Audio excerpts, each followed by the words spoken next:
Just because you both work doesn't mean you can leave your little child alone every day. I reported you. After a long day of overtime, as I finally returned home, my neighbor suddenly barged in, yelling at me. I was shocked and scared. But wait. We don't have any children. What could be going on here? My name is Kelly, and I'm 29 years old. I live in an apartment with my husband, Andrew. We moved into this apartment right after we got married. The place is spacious, family-friendly, and conveniently located near a park and a grocery store. It felt very comfortable and ideal for us. The apartment next door had been vacant for a while, but about a month ago, a newlywed couple moved in. The wife appears to be pregnant. She is young, petite, and quite adorable. She came over to introduce herself after they moved in, and we exchanged a few words whenever we met during trash disposal. When I mentioned that I worked as a midwife at a general hospital, she expressed her wish to have given birth there. However, since her parents live far away, she plans to return to her hometown to utilize their support network. I work in the obstetrics department, and my husband, Andrew, is a clinical psychologist at the same hospital. We met at the hospital, got married, and it's been 5 years now, but we still don't have children. I know we should probably start thinking about having a child soon, given our age, but I love my job too much to take that step yet. Having a child would make it difficult to focus entirely on my work. I've seen firsthand how challenging it can be for someone with kids, like my colleague Lila. Lila is a single mother raising a 3-year-old boy. She gave birth without getting married, and the father hasn't acknowledged the child, so she receives no child support. Lila works tirelessly, putting her son in daycare, but she can't do overtime or night shifts, which makes her life quite tough. Even with just a day shift, she'd often have to leave early because the daycare would call if her son got sick. That day, she received such a call again. "Kelly, I'm sorry." Lila clasped her hands together, looking at me apologetically. Whenever Lila looked at me that way, it meant she had been summoned by the daycare center. It's okay. I've got it covered. Jess, please go pick him up. So, despite being scheduled for just a day shift, a series of deliveries kept me at the hospital late into the night. The apartment is usually peaceful at night, with only occasional sounds of children, providing a calm atmosphere. After another hectic day, I was in a hurry to get home and rest. As I reached home and opened the door, it happened. Just because you both work doesn't mean you can leave your little child alone every day. I reported you. As I was stepping into my apartment, a man suddenly burst in, shouting, "Wait, what? Who are you?" I tried to push the man, who had forced his way into my entrance, back outside and smelled alcohol. Was he drunk? "I'm Connor Calvin from next door." "Oh, Vivian's husband?" "Yes, don't you know your own neighbors?" "Well, we've never met before." While I had become acquainted with his wife, Vivian, I had never seen her husband, Calvin. What a terrible way to meet for the first time. I had no idea what he was talking about. Calvin then said, "I've seen you leaving your child alone every day." "What?" "Every night, your kid is wandering around alone. You've been neglecting them, haven't you?" "What?" Leaving such a small child out at night like that is clearly abuse. So, I reported it. Reported? If anyone should be reported, it's him. Suddenly bursting into my house yelling. He must be really drunk. "Stop neglecting your child because you are working." "Wait a minute. That's not true." "Huh? "We don't have any children here." "Huh?" At that moment, Vivian peeked in. "What are you doing? It's the middle of the night at someone else's house." "Kelly, I'm so sorry. Calvin comes home drunk almost every day." Oh, really? He must be mistaken then. I could only force a smile. But Vivian said, "Kelly, are you sure there are no kids in your house? Are you hiding them?" "Huh? Because I saw it too. Lately, almost every day, there's a little boy, about 3 years old, in front of your door. What? That can't be true. We don't have any children here. If you have kids, you should just say so. Did you not register the birth or something? Or did you kidnap him? No way. As I was getting flustered, Kelly, what's going on? I turned around to see Andrew coming up the stairs. Are you just getting back? No, I just went to the convenience store. Connor next door barged in yelling that we're neglecting our child. What? Child? What is he talking about? But Andrew paused for a moment, deep in thought. Come to think of it, I did see a child. what? I was shocked. Stop playing dumb. It's your kid. Calvin yelled again. Anyway, it's late and you're disturbing the neighbors. Please leave. Andrew grabbed my arm and pulled me inside, locking the door. From outside, Calvin was shouting and banging on the door, but eventually, it went quiet. Why do I have to be misunderstood like this? Exhausted, I collapsed on the spot. Child Protective Services visited the next afternoon. I happened to have the day off, and I was so tired from the previous day that I slept until noon. Just as I was heading to the kitchen to get something to eat, they knocked. It turned out Calvin had actually reported us. When I told them we didn't have any children, they left, but then the police came, which was surprising. They asked a lot of questions, but it seemed like they understood. I'm not sure if all the doubts were cleared, but I never expected to be questioned by the police over a non-existent child. With all that, it didn't feel like a restful day off at all. Time passed without me doing anything, and before I knew it, it was night.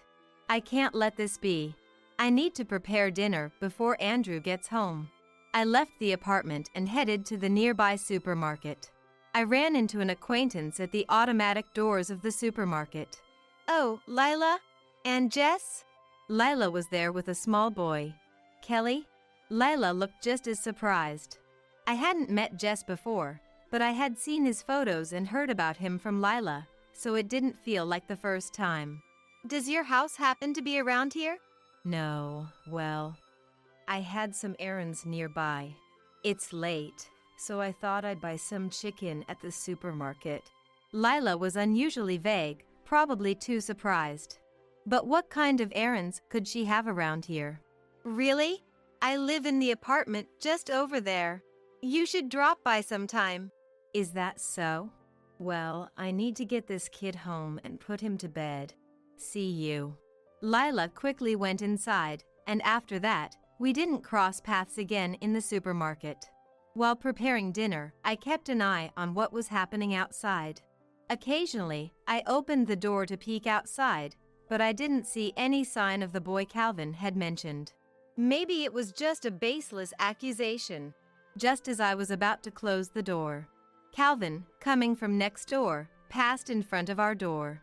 Oh, good evening. I felt awkward, but I decided to greet him anyway. However, it seemed Calvin had no intention of reciprocating. Weren't you arrested? Huh? The police came, didn't they? Yes, they did. Child Protective Services, too. After I explained that we don't have any children, they seemed to understand. What? You're still lying, you criminal. What? How can you say that? A little boy has been wandering around here every night. But I've never seen him. I was off today, but I didn't see anything. Of course, since you are the culprit, you can say whatever you want. No, I mean, there's no culprit. Calvin didn't seem drunk today, yet he was making the same accusations. Both Vivian and your husband saw the child. Why are you the only one who hasn't? I don't know. I get it. Kelly's secret child, right? What? That's ridiculous. Please, just stop. I couldn't make sense of any of it. Now that I think about it, Vivian did see the child. I'll ask Vivian about the child next time. Since she's home the most, she might know something. I don't have any acquaintances with small children. I was about to say when I remembered Lila and Jess from earlier. A boy around 3 years old. He seemed just about Jess's age. But it couldn't be Jess. Vivian isn't here, Calvin said. What? Someone like you, abusing children, isn't good for a pregnant woman's mental state. She went back to her parents' house early. She'll be there until the baby is born. What? She's already gone? I felt bad knowing I wouldn't see her for a while, with all the misunderstandings. It left me with an unpleasant feeling. Go to the police and turn yourself in. No, really, I haven't done anything wrong. Strangely, the boy didn't appear again after that. Andrew hadn't seen him either. However, Calvin's harassment escalated. Letters with insults were put in the mailbox. They were slipped through the gap in the front door. But that wasn't all. Loud music blared from the next room. The walls were pounded on. Garbage and dead insects were left outside our door. This continued, and I seemed to break down mentally, unable to sleep at night or eat. I couldn't muster the energy for anything, not even housework. My mental state was unstable, my health deteriorating, and I began to miss work often. Seeing me like this, Andrew suggested we move. I felt reluctant to flee, and I didn't want to leave with Vivian still misunderstanding, but I couldn't bear the thought of this continuing. We decided to move. While searching for apartments on my smartphone, a call came in. The screen showed Lila. Honestly, I didn't feel like talking to anyone, but I answered to apologize for the trouble at work. Layla was very concerned. So, I explained the situation. There was a small boy left alone at night, and the neighbors thought he might be my child. They suspected I was abusing him too. The neighbor's husband is so obsessed. He just doesn't understand at all. Not only that, but he's started harassing me, and it's been escalating. It's scary, and I feel sick. So, we decided to move. We can't live here safely anymore. That neighbor, could it be someone named Calvin? What? Yes, but how do you know? Then Lila said something completely unexpected. It's my fault. Kelly, I'm so sorry. What? That child, it's probably Jess. What? I'm the one who left the child alone. I'm so sorry for making you feel bad, Kelly. Wait a minute, Lila. What do you mean? I didn't understand at all. Why would Lila's child be wandering around our place? Could it be related to when we met at the supermarket? Could it be that Calvin knows you work at the general hospital? I mentioned it to his wife. I knew it. What do you mean? I'll explain properly. Can I come over now? What? Now? I'm sorry to bother you when you're not feeling well. It's okay if it's too much. No, it's fine. I wanted to hear Lila's story and clear up the misunderstanding quickly. Then I'll pick up Jess from the child care center and come over. With that, Lila hurriedly hung up the phone. After a while, Layla arrived with Jess. Jess looked up at me and greeted me with a slightly unclear, "Hello." "Hello, Jess." Then I turned to Lila. "Lila, how did you know our place? I thought it might be a problem since I hung up before giving you the address." What? Oh, well, there's only this apartment complex near the supermarket. Anne. For some reason, Lila didn't finish her sentence. "Anyway, come on in. I'll get you something to drink. Is orange juice okay for Jess?" "Yeah," Jess answered happily. Then, as I listened to Lila's story, I was astonished. At first, I couldn't believe it, but if it were true, Calvin's actions made sense. It turns out everything was caused by the neighbor, Calvin. While I was at a loss for words, Jess, who had been watching TV, got bored and stood up. "I'm going outside." With that, he ran towards the door. "Wait, Jess." By the time I caught up, Jess had already opened the door. And then, "I found you." Standing outside was Calvin. Jess stepped back, scared by Calvin's loud voice. I pushed Jess back into the room and stepped outside. "I knew it. I just saw him come out of your house." Calvin laughed triumphantly. "Of course. He's a guest at our house. Don't try to fool me. He's your kid. Admit it already. He's not my child. He's my colleague's child. And he's yours. What? Calvin's smile froze, his face going rigid. He's the child of you and Lila. What? I approached Calvin. Don't pretend you've forgotten. Calvin, you were seeing Lila. I could see Calvin turning pale. I don't know anyone by that name. Lila was so happy when she told me her boyfriend proposed to her. But you cheated on her with a younger girl and broke off the engagement unilaterally. Lila was pregnant with your baby. You disappeared from her life and married that young girl instead. That girl is Vivian, right? I told you, I don't know her. Don't play dumb.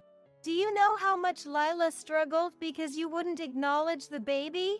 What are you talking about? Calvin, you told me to confess and turn myself in, but now you're dodging the truth when it's inconvenient for you. I'm shocked. No, that's not. Lila had a tough life. She worked as a midwife and also had a night job cleaning a supermarket. She had nowhere to leave Jess at night, so she took her to work. One day, she saw you shopping at the supermarket and found out you lived nearby. No, that's not true. It is. Lila told me everything. She wanted to talk to you, Calvin, to introduce you to his child. She followed you and saw you entering this apartment. But then she saw Vivian come out and realized you were married and that Vivian was pregnant, so she couldn't confront you. That can't be. I mentioned to Vivian that I worked as a midwife at the General Hospital. Calvin, didn't Vivian tell you? You knew Lila and I worked together, didn't you? That's why you harassed me. But you never guessed that the child you occasionally saw was your own. You tried to get me out of the apartment by accusing me. Wait, do you have proof that the child is mine? If you want to prove the child isn't yours, you can cooperate with a DNA test, can't you? No, that's not necessary. If the child isn't yours, you should be able to do it. No, I mean, At that moment, Lila appeared behind me. As Kelly explained. Calvin's eyes widened. Calvin, it's been a while. Lila. Calvin was clearly flustered. Why are you doing this? Do you want to ruin my family? If I wanted to ruin your family, I would have confronted you the first time I saw you with your wife. I don't care about you, Calvin. I just couldn't bear the thought of your wife going through what I did. Then why did you let the child come to me? Jess waits in the break room while I work my night job, but sometimes he slips out. He remembered coming to this apartment before. Maybe he sensed something. He came here alone, and you saw him. Calvin sank to the floor, as if his strength had left him. I'm sorry. Do you think sorry is enough? Then Calvin sincerely apologized. Please, don't tell Vivian about this. I exchanged glances with Lila. Lila sighed, looking quite exasperated. I looked at Calvin, who was apologizing. Is it because you don't want to ruin your relationship with Vivian and the baby? Yes, please. I'm begging you. That's something Vivian should decide. She needs to know what kind of person you are. If she decides to forgive you, then you can continue as a family. Leaving Calvin behind, we went back inside. Sorry, Kelly. Thank you. Lila, overwhelmed by her frustration, started crying like a child. Mom, are you okay? Jess, comforting Lila, looked incredibly reliable. It seemed Vivian did not forgive him, and I heard Calvin got divorced. Calvin moved into a cheap studio apartment alone. He's working hard to pay child support for 2 kids. Lila no longer needs to work at the supermarket, allowing her to spend more time with Jess. With more financial and emotional stability, they even managed to go on their first trip together. They brought back souvenirs and seemed really happy. As for me, I found out I was pregnant. Being a midwife, I thought it would be easy, but I realized how anxious I felt about carrying a child. I suffered from morning sickness that seemed endless. Pregnancy is tough. Luckily, my husband Andrew is very understanding. He listens when I'm emotionally unstable and helps with household chores when I'm physically exhausted. But I can't imagine how lonely Lila must have felt, betrayed by her boyfriend and facing childbirth alone. Now, I'm preparing for childbirth with Lila's guidance. Don't worry, Kelly. I'll deliver your baby, Layla said enthusiastically. Your husband is in critical condition. Please come to the scene immediately. What? A man identifying himself as a police officer blurted out unexpected words, startling me. I wondered who could be calling on a Sunday morning, and when I picked up, this is what I heard. I felt as if I were having a bad dream. What do you mean by that? I asked, my mind reeling, trying to understand what had happened to my husband, Brandon. You will understand if you come. Just come to the Sunset Harbor Apartments right now. The police hurriedly provided the location, which seemed to be an apartment complex. I jotted down the address, not comprehending anything. The call ended there, and I couldn't ask half of what I wanted to know. What should I do? I was scared to go alone. Thinking this, I decided to call nearby relatives and head to the scene together. My name is Melissa. I am 35 years old and a primary school teacher. Currently, I live with my husband Brandon, and we live close to both my parents' home and my in-laws' house. We were classmates in middle school. So, both our parents are nearby. Brandon and I reconnected 5 years ago at our middle school reunion. It had been 15 years since graduation, and the reunion itself was our first in 10 years. The hotel buffet where the event was held was attended by less than half our grade, which surprised me as I expected fewer people. In our 30s, we talked enthusiastically about work, marriage, and children. It struck me that many people were already married, which made me feel a bit uncomfortable. At that time, I was engrossed in my work, without a boyfriend who might become a marriage partner, feeling lonely. Hey, is that you, Melissa? Just as I was getting tired of listening to my friends' happy family stories, someone tapped my shoulder and spoke to me. It was Brandon, who is now my husband. Yeah. Brandon, it's been a while. Brandon had been the student council president in middle school, and I was the secretary. So, I should have had more interaction with him than with other boys, but our relationship ended when we went to different high schools after graduation. Long time no see. Would you like to have a drink over there? Brandon, who always seemed smart, still talked the same way and didn't hesitate to invite me out. Sure. I left my friends, overwhelmed by Brandon's momentum, but felt relieved inside. I had been tired of listening to their happy episodes. When it was just the two of us, Brandon talked fluently about our middle school memories and how he was training at another restaurant to take over his parents' restaurant. Following his lead, I shared my experiences as a primary school teacher. Brandon listened intently, and I felt fulfilled for the first time in a while. Thanks for today. Let's meet again. Thank you too. Yes, I'd love to meet again. I nodded to his invitation with surprising ease. The reunion, which I thought would be uneventful, led me to reconnect with a former classmate, Brandon. After that, we went on several dates, having meals and watching movies together. I worked at a local primary school, and Brandon worked at a restaurant near his parents' home, so meeting was never an issue. It was more surprising to me that a classmate lived so close by. After dating him for a while, he confessed his feelings to me, and we became a couple. Even after we started dating, our frequency of meeting didn't change. However, since Brandon works in the service industry, he can't always get weekends off, which sometimes made me a bit dissatisfied. But I thought, as an adult relationship, this much should be tolerated. Melissa, I'm sorry for making you wait. Let's get married. Brandon proposed to me on my 32nd birthday, 2 years after we started dating. Yes, of course. Thank you. I thought if I were to marry, it had to be Brandon, so I accepted his proposal. That night, we fell asleep feeling extremely happy. When it came to marrying him, I first went to greet my parents. My parents are always gentle and basically accept anyone. So when he came to our house as my fiancé, If it's someone as kind as Brandon, we're all for it.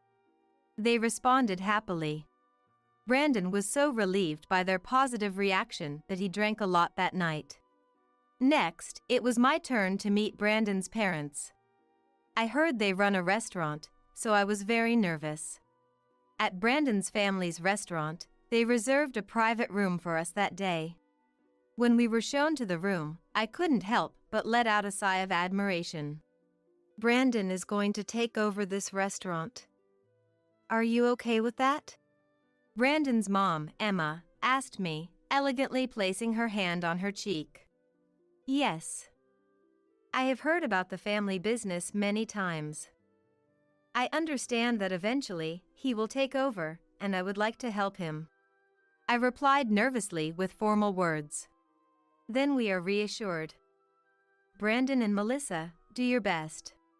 Brandon's dad, Eric, who seemed intimidating at first, turned out to be kind, which made me feel relieved. Wasn't it nerve-wracking? That night, Brandon asked me softly while kissing me. Yes. But your parents seem kind. Do they? They're always strict with me. They were just hiding their true selves today, Brandon said, shrugging and making it sound like a joke. With Brandon's parents' approval, I thought it might be nice to work together at the restaurant when Brandon takes over. With both sets of parents' approval, our married life began. At first, our marriage went smoothly without any major problems. Since we both worked, we split the housework equally, and if we had a day off together, we would go out. He was always busy, but he never forgot to care for me. Thanks for working hard every day. Saying. I felt very fortunate to be married to him. However, as our marriage continued, I began to notice a change in his attitude. The catalyst seemed to be when I was told at the hospital that I had difficulty conceiving. We couldn't have children, so we decided to get tested at the hospital. The result was that Brandon had no issues, but I did. It's unfortunate, but it can't be helped. Brandon, I'm sorry. Melissa, it's not your fault. This is something decided by God. He gently comforted me, rubbing my back as I was feeling down. However, contrary to his words, it seemed that Brandon was feeling a sense of disappointment towards me.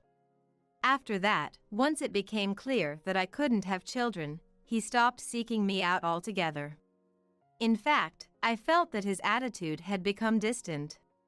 The chores that we used to share equally were.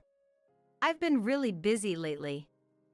Dad and Mom are always telling me to spend my days off training at the family business. They keep reminding me that I'm the only successor, and I need to grow enough to be able to entrust others with the business. With these words, he stopped helping with any of the household chores. The phrase, "You don't have a successor," didn't seem like something Emma and Eric would say. Emma and Eric, despite their stern appearance, had always treated me kindly. Thank you for marrying Brandon. Always grateful for that. So, Brandon's words seemed like a bitter jab directed at me because I couldn't have children. I understand. But when things settle down, could you help out a little? I'm struggling to manage both work and the household chores. My body is really feeling the strain. This was the truth. Even though it's an elementary school, teaching involves a lot of work and navigating complex human relationships. When I got home, I was still faced with a mountain of chores, and I was becoming increasingly exhausted. Sure, once things calm down. He said this to placate me, but he never once helped with the chores afterward. From that point on, his behavior grew stranger by the day. Not only did he refuse to help with the chores, but he also started criticizing my cooking and ironing. This soup is too spicy. You need to make it milder so the flavors of the ingredients come through. The wrinkles in my shirt aren't out. Are you slacking off? Hey, I found hair on the bedroom floor. Can't you at least keep it clean? It seemed like he wanted to find fault with everything I did around the house. He was especially critical of my cooking. Growing up with gourmet food had made him very particular about taste. His detailed critiques of my ironing and cleaning felt like an attack on my very existence. If you're going to be that picky, why don't you do everything yourself? He retorted angrily. What? I keep telling you I'm exhausted from work every day. Plus, Dad and Mom are always putting pressure on me. It's just too much. He angrily raked his fingers through his hair and, clearly stressed out, hurled the TV remote onto the floor. What are you doing? I was genuinely shocked. He had never acted out physically like this before, even though he often complained verbally. I began to doubt my choices, wondering if this was his true nature coming to light. It's all your fault that I'm like this.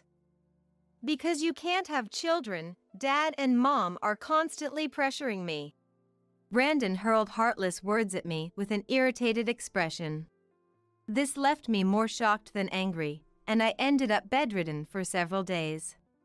While I was in bed, even on his days off from work at the restaurant. I have to train at the family restaurant, he said, and he was gone all day. Brandon would never have neglected me when I was sick before. His sudden change left me with nothing but tears.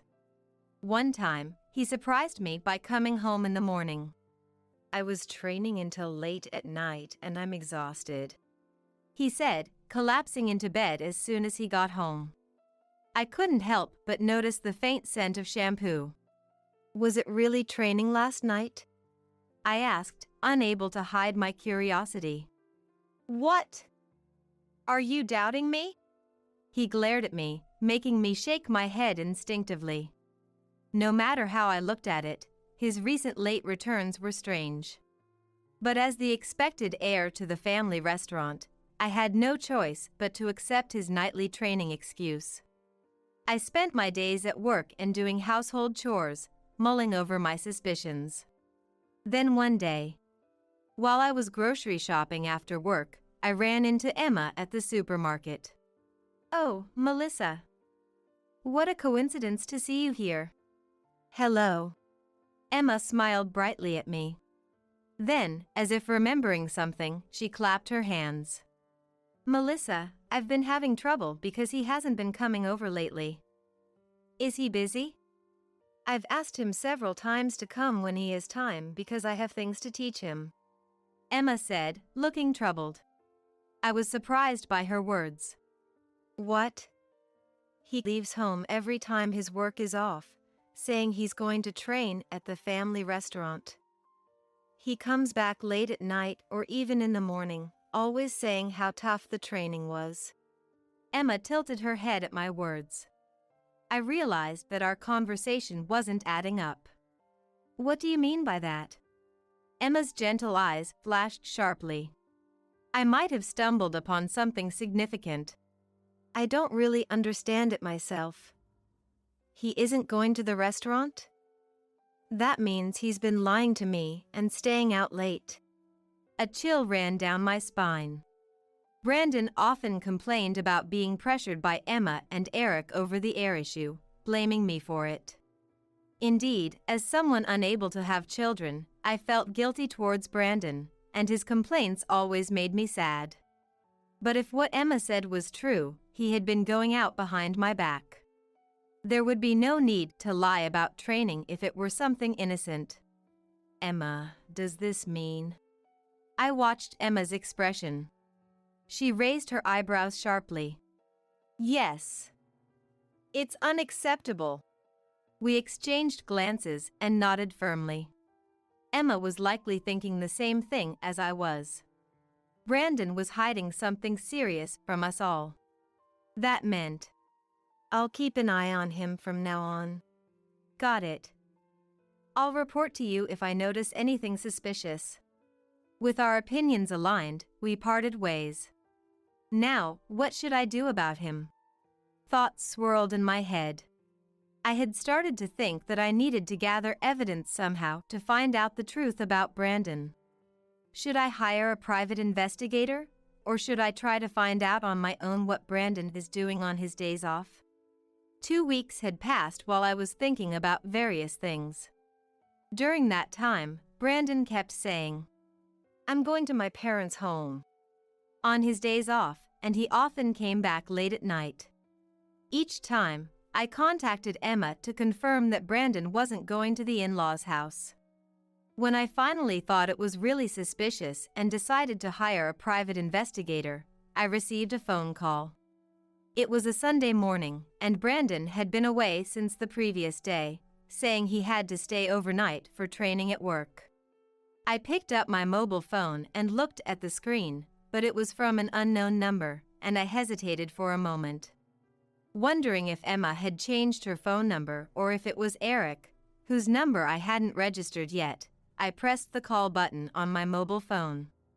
"Hello." I answered the phone cautiously, listening for any clues. I heard someone taking a breath on the other end of the line. "This is the police." The word police "What?" made me exclaim. What on earth could the police want with me? Feeling suspicious, "Yes, this is she," I replied. The next moment, they said, "Your husband is in critical condition. Please come to the scene immediately." "What?" I was stunned by the unexpected words from the man who claimed to be a police officer. I wondered who on earth would call me on a Sunday morning and got this kind of news. I felt like I was in a bad dream. "What do you mean by that?" I asked, my mind racing with thoughts about what could have happened to Brandon. "You'll understand when you get here.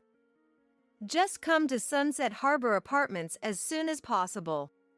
The police officer quickly gave me the address, which seemed to be an apartment complex. I wrote down the address, still confused. The call ended abruptly, and I couldn't ask half of what I wanted to know. What should I do? I was anxious about going alone.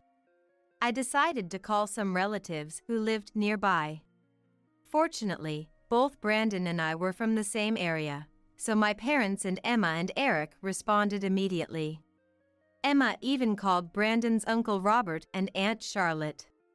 With this many people, we should be able to handle whatever happens. Feeling reassured, we all headed to the scene together. "Do you think he is okay?" I don't know, but we have to go. My mom and the in-laws, who had joined us, all seemed upset. Hearing that his life was in danger, especially Emma and Eric, were visibly agitated. Even though Brandon had been acting strangely lately, I didn't want him to lose his life. Praying for Brandon's safety, we arrived at the address given by the police. It was a typical apartment complex with a security lock at the entrance. I rang the intercom for 312C.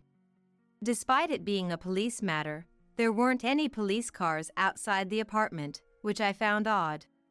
However, the relatives seemed too focused on finding out about Brandon to think about it. "Please come in quickly." The police officer who answered the intercom sounded somewhat hurried. When the security door opened, we rushed to 312C. "Excuse me." The door to 312C was firmly closed. Normally, in such situations, the police would have the door open and secured, which made me concerned.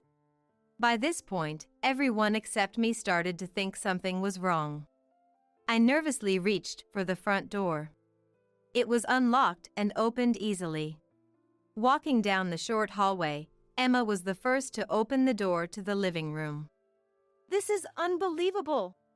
Emma's scream echoed. I imagined seeing Brandon in a horrible state and peeked into the living room from behind her. "What?" I couldn't believe my eyes at the unexpected sight. There, sitting naked, was Brandon, and next to him was a young woman. The woman was wrapped in just a towel, and I couldn't help but doubt my own eyes. And standing beside them was the man who had called me. Dressed in a suit, he looked like an ordinary office worker, not a police officer. The man turned to us and spoke. "I'm sorry for lying about being the police. I'm Nicholas, the husband of the woman sitting here, Amanda. This is our home." Lies, wife, husband. Emma mumbled, looking confused. Meanwhile, Brandon and the woman, Amanda, were blushing furiously. Can you tell us what happened? I realized I had been tricked by Nicholas, who had pretended to be the police. However, seeing that Nicholas meant no harm to us, I decided to calmly listen to the facts.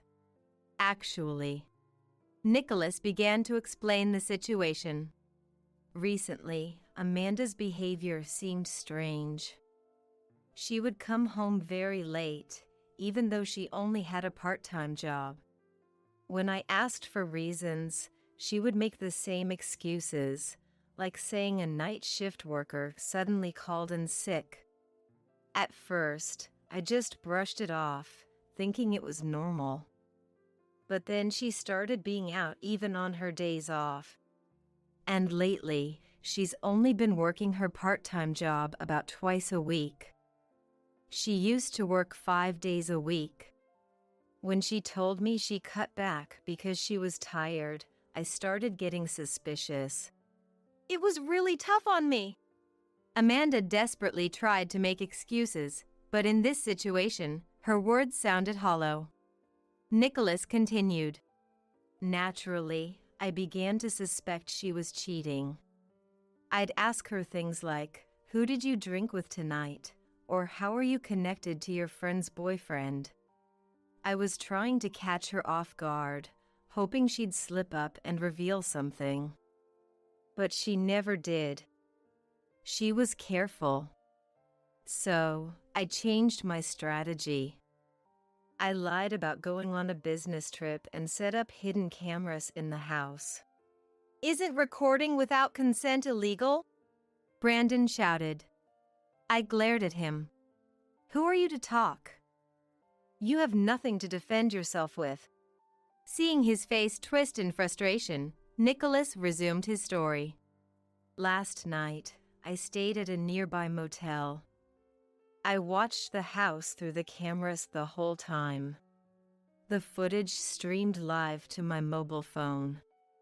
And as you can see, this man came over, and in no time, he and Amanda, well, you get it. I wanted to burst in and catch them in the act, but when I saw them fall asleep naked, I thought I'd wait and make a bigger scene by inviting the man's family over. This morning, while they were still asleep, I came home and caught them. Melissa's contact information was given by this man after a bit of persuasion. Sorry for being so mean. Nicholas spoke calmly, but his actions revealed a desire for revenge. Setting up hidden cameras in his home and summoning me, Brandon's wife, to expose his wife's infidelity showed his determination to retaliate for the humiliation he had endured. After Nicholas finished speaking, Amanda, with tears in her eyes, said, "You're the worst." But Nicholas's expression remained unchanged. You think I'm the worst? Are you insane? It was as if he was silently challenging her. Perhaps for the young Amanda, Nicholas, being significantly older, was not satisfying. Although Brandon was around the same age, he had a youthful appearance, making it understandable why Amanda might choose him as a lover. I, his wife, analyzed this situation calmly, feeling a bit disgusted with myself. Damn it! You all are ganging up on us. It's not fair. Besides, isn't it you and that guy's fault for not satisfying their partners? Faced with undeniable evidence of his infidelity, Brandon could only lash out at us. Even though he was being stared down by everyone, I had to acknowledge his defiant spirit. However, I couldn't bring myself to forgive Brandon. I stepped forward. There were so many things I wanted to say to Brandon. Who's really being unfair here? You knew I couldn't have children, and yet you blamed me, saying Emma and Eric pressured you to find an heir, and that you needed to make sure you was ready to take over. Wasn't that all a lie? What? Pressure? We never said anything like that. Did we, Eric? I only wanted to teach you about the job. I never mentioned anything about an heir. Emma and Eric looked puzzled. They don't seem like the type to put that kind of pressure on you. Exactly. Even Charlotte and Robert shook their heads. Brandon looked down, clearly uncomfortable. Look. As you can see, neither Emma nor Eric have put any pressure on you. And yet you blamed me and criticized all my cooking and cleaning. I kept wondering why you had to say such things to me. But now I understand. You were verbally abusing me, trying to push me to be the one to bring up divorce, weren't you? That's... Brandon's face turned pale and twisted. It seemed I was right. I was utterly astonished. How could he tell such a lie that would be discovered so quickly? I couldn't comprehend it. The thought that he had been infatuated with a younger woman made me feel sick. I hated my past self for being so thrilled about marrying him. I had thought that with him, our conversations would be lively, and we'd have a fun married life. Feeling betrayed, I nodded at Nicholas, who was experiencing the same humiliation. Amanda, I'm divorcing you. And you can bet I'll be asking for alimony in court. Nicholas said this clearly to Amanda. Wait a minute, why alimony? I was played by this man. He forced his way into my house and pinned me down in bed. In a final act of desperation, Amanda turned on Brandon, who was slumped beside her. He looked at Amanda, shocked. Hey, what are you saying? Why am I the only one being blamed? You knew I was married when you approached me at the store. That's a bigger crime. What? Brandon and Amanda started arguing, both still naked. The low-level blame game left everyone speechless. The hidden camera footage would clearly show that Brandon hadn't forced Amanda into anything. Nicholas and I finally reached our breaking point with their pitiful bickering. Both of you, who are you arguing with? You're both married, and you cheated. That is the truth. I'm divorcing too. Exactly. Stop fighting each other and apologize to us. Then, get out of this house. Brandon and Amanda's shoulders shook. Riding on our anger, even Emma and Eric began to criticize Brandon.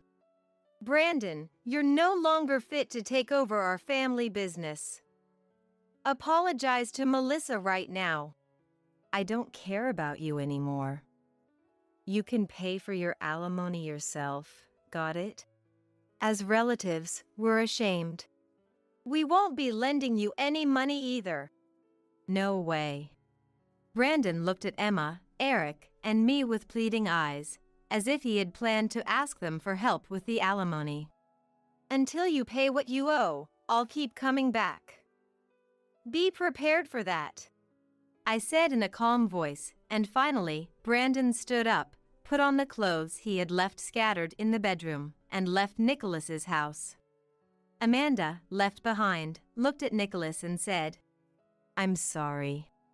But Nicholas saw it as mere crocodile tears and threw her clothes at her, tossing her out of the house. Left behind, we all exchanged glances, trying to grasp what had just happened inside deeply. Melissa, I am deeply sorry for our foolish son. Emma and Eric apologized sincerely. How could such respectable parents produce a son like Brandon? It was all his doing. Emma and Eric, you're not to blame. Even as I said this, Emma and Eric continued to apologize profusely. I divorced Brandon in less than 3 days after that. It turned out Brandon started his affair with Amanda when he found out I couldn't have children.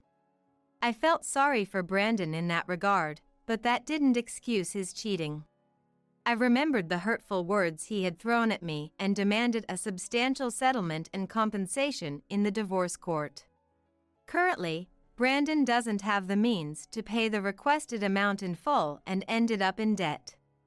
If he had taken over the family restaurant, he could have repaid it quickly, but Emma and Eric decided against letting him take over. Apparently, they were fed up with him for cheating and hurting me. Without inheriting the restaurant, Brandon no longer needed to work at the restaurant where he had been training. Despite this, he should have continued working to support himself, but it turned out Brandon had been skipping work to see Amanda.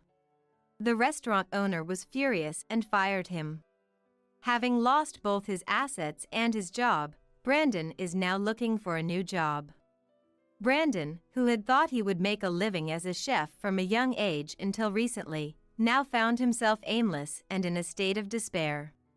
In his mid-30s, he had no interest in a corporate job and managed to get by with part-time work at a diner. However, part-time work alone wasn't nearly enough to pay off his debts. I assumed he was looking for a full-time job while working part-time, but apparently, Brandon had taken up gambling, hoping for a quick turnaround. I thought to myself that he would probably be in debt for the rest of his life. I hope you fall into a self-deprecating lifestyle and suffer from debt hell. I imagined his downfall from a distance, feeling detached. Meanwhile, I decided to start to find a new man again. I had initially thought I would stay single for a while, but Emma and Eric encouraged me to find a better man. At the dating agency, I made sure to note in my profile that I was unable to have children. Recently, a man reached out to me, saying he didn't mind not having children and just wanted to get to know me better. He seemed very sincere and calm. I felt a glimmer of hope, thinking that maybe I could start over with him.